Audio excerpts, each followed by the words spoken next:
Somewhere in the Gulf of Aden, a group of Somali pirates have taken the crew of a shipping vessel hostage. Unaware, a team of mercenaries is approaching in the dark. They lead the men to the deck of the ship and prepare to execute them while videotaping, as the crew's company has not paid their ransom demands. Before they can act, laser beams shine down on them, and a bag of cash containing $3 million is thrown down. The pirates demand $5 million, but one of the mercenaries, Gunner, kills a pirate against orders from the leader Barney, kicking off a gun battle. The pirates don't stand a chance, and many are killed, leaving a few. Barney warns them to release the hostages, but the pirates refuse to comply.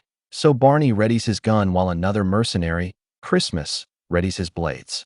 In an instant, both men drop the remaining pirates, arguing over who was the quickest, with the others, martial artist Ian Yang, weapons specialist Hail Caesar, and demo expert Toll Road, chiming in. They then see Gunner attempting to hang a pirate, ignoring Barney's orders to let the man go. Ian attacks Gunner, who pins Ian and puts a blade to his neck. Barney rests a gun to his head, showing how serious he is, and Gunner is forced to release Ian. The team flies back home in Barney's plane with Gunner bound, but Christmas frees him, telling him to be cool. They get back home, and Christmas goes to see his girlfriend Lacey, who is surprised to see him, wishing he would have called. He wants them to move forward with their relationship and shows her an engagement ring, only to realize that Lacey has another man in the house. Lacey blames him for making her leave him, but Christmas simply rides away. Barney goes to visit his old friend and tattoo artist Tool, telling him about Gunner's dismissal and offering a spot. But Tool has had enough of the fighting and wants to die next to a woman instead of on a battlefield. Christmas also soon arrives, and Tool offers to tattoo his nice round head, but Christmas politely declines. Meanwhile, in the country of Vina, Dictator General Garza is showing how cruel he is. He has gathered some farmers he has accused of stealing their own produce and prepares to execute them. Also there with him is ex-CIA officer James Monroe, who urges Garza to kill the men to set an example. Barney meets with a client who wants to stay anonymous and goes by Mr. Church. Another person interested in the mission arrives soon after, and it turns out to be Trench Mauser, Barney's old teammate and rival. Church tells them that his people have an interest in the island of Vina, but they want Garza out of the way so they can proceed. Trench knows Garza and his small army and refuses the job, passing it on to Barney as he has plans to become president. Seeing he is the only taker for the mission, Barney sets his price at $5 million. Church accepts, but warns him to deliver, or all his teammates will be hunted and killed. Barney returns to his base, where Gunner shows up wanting to rejoin the team, but Barney can see that he is still high and doesn't trust him anymore. Gunner takes this hard and leaves, telling Barney to be careful. Later, Barney goes over the mission with the team, where they're anticipating hundreds of soldiers on the island, but their main target is General Garza. Ian wants a raise to send his kid to a better school, but no one even knew he had a family to begin with. Caesar wonders what Garza has done, but Toll tells him it doesn't matter as they just need to kill everyone before they're killed. The plan is for Barney and Christmas to survey the island first to see if the risk is even worth it. The two head out in Barney's plane, where he reassures Christmas that Lacey just wasn't the one for him, and she probably did him a favor as now he has more time to himself. They soon arrive in Vina and come to a landing on a beach. They get to the passport office, pretending to be there to research animals, and though skeptical, the officer allows them to pass through. There is an army motorcade passing through the town, which soon gets held up by a broken-down car. Christmas videotapes the entire incident when they catch sight of Monroe as the soldiers clear the blockade and take interest in him. The two then meet up with their local contact, Sandra, who explains that her country was beautiful once, until some Americans came with money, and Garza sold his soul and his country, but she has hopes that things will go back to normal one day. Barney then tells her to pass by the palace so they can get a better view. Meanwhile, Monroe is ripping Garza a new one as his cocoa field is 8 weeks behind schedule. Garza asks him to respect him in front of his men, but Monroe reminds him that he is the one keeping Garza rich and in power and that he should do as he says. Garza backs down, but tells him some things are just not worth the money. Christmas makes Sandra stop a distance from the palace and makes his way on foot while they continue on. Barney is surveying the perimeter when Sandra questions his motives. He is not sure he can trust her, but Sandra explains that her only aim is to see her people free and decided to get involved as she thought Barney and his team could help her country. Barney doubts he can help her and suggests that she should just leave while she can. Suddenly, a unit of soldiers pulls up and approaches them with guns drawn, but Sandra steps up to handle it. It is revealed that Sandra is Garza's daughter, and the soldiers demand she return to her father. They turn their guns on Barney, but Christmas launches his attack, allowing Barney to also take out some men.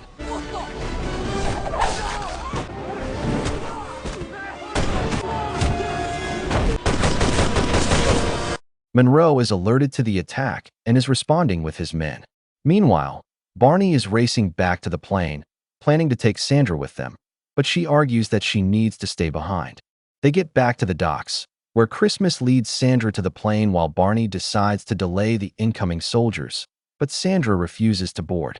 Christmas starts the engines, and Barney takes out the soldiers in the passport office when they are alerted. He then chases down the moving plane with Christmas urging him on as Monroe and Garza's soldiers arrive at the docks. Barney barely manages to dive onto the plane as the soldiers open fire and drags himself on board, where he learns that Sandra decided to stay behind. Barney then decides to spin the block on the soldiers. Christmas climbs to the nose of the plane where the manual machine guns are located, and they dive towards the docks. Christmas then opens fire, ripping the soldiers to shreds before Barney dumps gasoline on them and ignites it, blowing them up. Afterwards, Monroe reveals to Garza that the two Americans got help from an insider, his daughter, and orders Garza to get rid of her as his price for doing business. Garza leaves, and in walks Gunner, who offers to find the Americans for the fee of 100 grand, revealing he used to be one of them. Monroe's right-hand man, Payne, doesn't like him one bit, but Monroe tells him to back off as they need his services. Barney later finds out Mr. Church is a CIA agent, and their real target is Monroe, who joined forces with Garza to keep the drug money that funds the CIA to himself. But the CIA cannot afford a mission to kill one of their own directly because of bad publicity. Barney, however, wants to call off the mission as he suspects that the CIA will get rid of them afterward and they would never live to spend their $5 million. The team returns to the U.S., where Christmas stops by to see Lacey, only to see her with a black eye. Immediately, Christmas rides with Lacey over to the basketball court where her new boyfriend is with his friends. Christmas approaches him, itching to take his life for what he did to Lacey. And when the man calls Lacey the B word, Christmas lays down a royal beating on the man and his friends.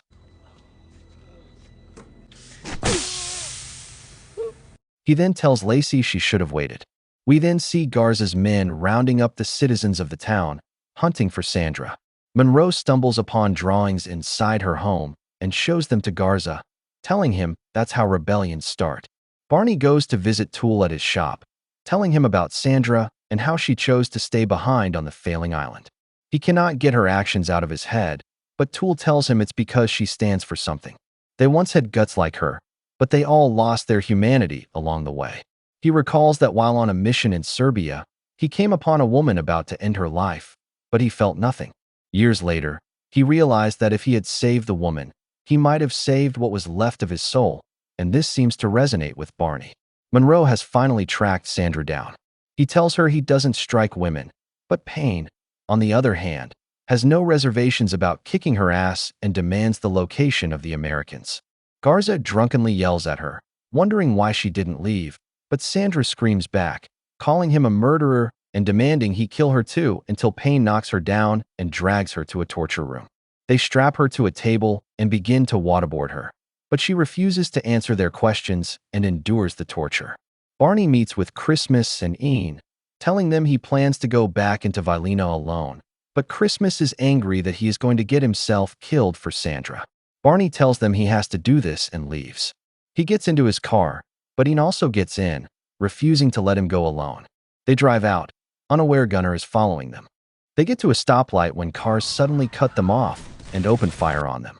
Barney manages to escape the blockade and speed off. Ian climbs into the trunk of the van and opens fire on the men.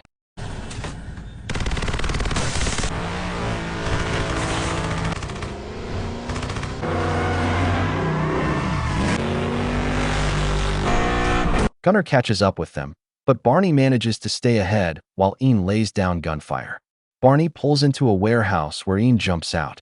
He then turns and races towards Gunnar, and they end up crashing. Gunnar recovers from the crash, but Ian attacks him, and the two begin to fight. Ian is fast, but Gunnar's brute strength is overpowering, so Ian leads him into a confined space and lays down a beating.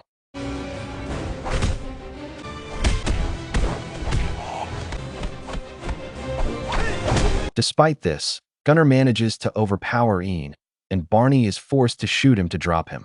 Barney confirms that he is going to die and urges him to reveal who hired him and do the right thing for the last time. Gunnar then weakly reveals who hired him. Barney and Ian board his plane to see the rest of the team there waiting for them, determined to follow him into hell. The team arrives in Vina airspace, and meanwhile, Garza has gathered all his men, ready for the upcoming battle. Barney and the team infiltrate the compound, determining they have 20 minutes to complete their mission. Meanwhile, Garza confronts Monroe, suspecting that he has hired the mercenaries to kill him since he cannot be easily controlled, and that killing Sandra is his way of making him suffer. Garza demands that he hand over Sandra now, or he will end his life. Meanwhile, the Expendables team is stealthily planting explosives and taking out unsuspecting guards along the way.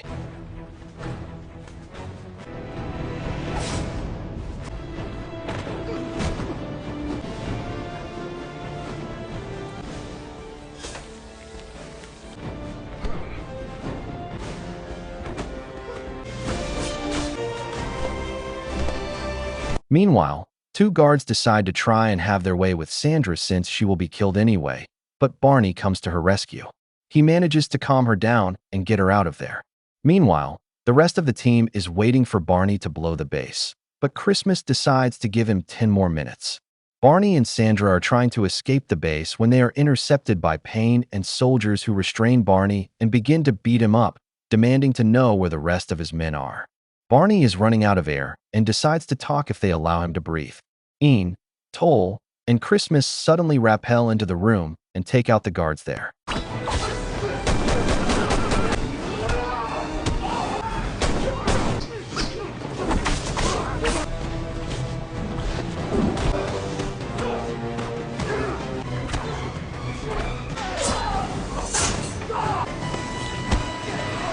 Payne tries to escape, but Barney chases and tackles him, and the two big guys begin to throw down. Christmas and the guys defeat the guards, but soon come under gunfire from more guards. Barney is holding his own against Payne. However, Payne gets the upper hand, then hits Barney with a wicked headbutt. Christmas, Ian, and Toll are being overwhelmed by the soldiers when Caesar comes in, clearing the crowd with his automatic shotgun.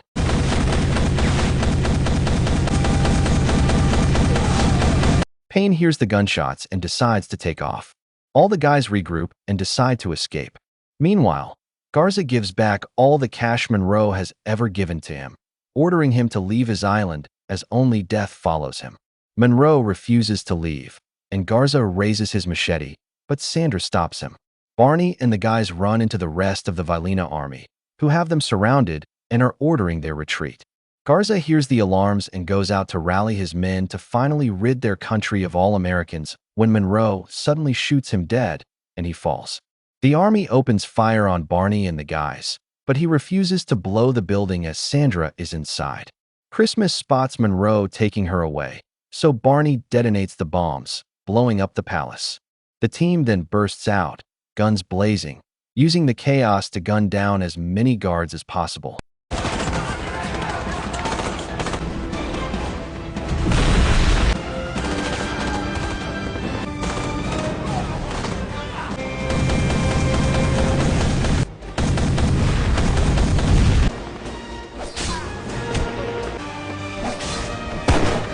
Monroe, Sandra, and Payne are making their way to a chopper to escape, but as they get near, Toll attacks Payne, managing to throw him around before tackling him into fire and then dropping him with a punch. Barney realizes that Monroe is trying to get to the chopper, so he has Caesar throw a warhead at it before shooting it and causing a massive explosion. Barney manages to cut off Monroe, but he threatens to kill Sandra. Barney drops his guns, but Monroe still shoots him. He knows the CIA sent them to kill him, but he thinks they are the corrupt ones as they wanted to cut him out of the deal he created. He thinks they're the same and wonders why they came after him. But Barney tells him he came for Sandra. Barney then shoots Monroe just as a blade pierces his back, thrown by Christmas.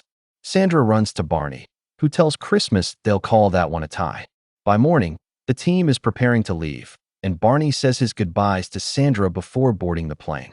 Christmas tells him she wasn't his type anyway before they lift off.